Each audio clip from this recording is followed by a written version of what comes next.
जय जय श्री राधे। देखिए, एक गीता में शब्द आया है सुकृतिनः। सुकृतिनः का मतलब पवित्र कर्म करने वाले। सुकृति मनुष्य दो प्रकार के होते हैं।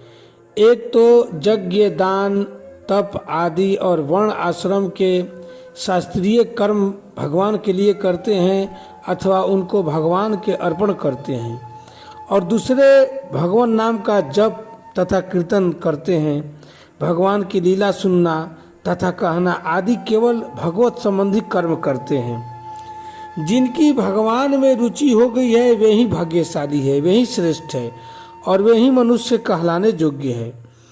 वह रुचि चाहे किसी पुण्य से हो गई हो, चाहे आफत के समय दूसरों का सहारा छूट जाने से हो गई हो, चाहे किसी विश्वसनीय किसी अपना आदमी जो है मनुष्य के द्वारा समय पर धोखा देने से हो गई हो, चाहे सत्संग, स्वाध्याय अथवा विचार आदि से हो गई हो। किसी भी प्रकार से भगवान में रुचि होने से वे सभी सुकृति मनुष्य हैं। जब भगवान की तरफ रुचि हो जाए वही पवित्र दिन है, वही निर्मल समय है और वही संपत्ति है।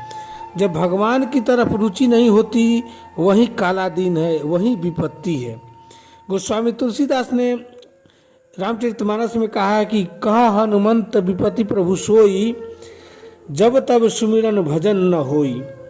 भगवान ने कृपा करके भगवत प्राप्ति रूप जिस उद्देश्य को लेकर जिन्हें मानव शरीर दिया है वे जना यानी जन कहलाते हैं। भगवान का संकल्प मनुष्य मात्र के उद्धार के लिए बना है, अतः मनुष्य मात्र भगवान की प्राप्ति का अधिकारी है। तात्पर्य है कि उस संकल्प में भगवान ने मनुष्य को अपने उद्धार की स्वतंत्रता दी है, जो कि अन्य प्राणियों को नहीं मिलती, क्योंकि वे भोग योनियों में हैं और यह मानव शरीर कर्म योनि में है। वास्तव में केवल भगवत प्राप्ति के लिए ही होने के कारण मानव शरीर को साधन योनि ही मानना चाहिए। इसलिए इस स्वतंत्रता का सदुपयोग करके जो मनुष्य शरीर में प्राप्त हुआ है स्वतंत्रता, उसका सदुपयोग करके मनुष्य शास्त्र निषिद्ध कर्मों को छोड़कर अगर भगवत प्राप्ति के लिए ही लग जाए तो उसको भगवत कृपा से अनायास ही भगवत प्राप्ति हो सकती है।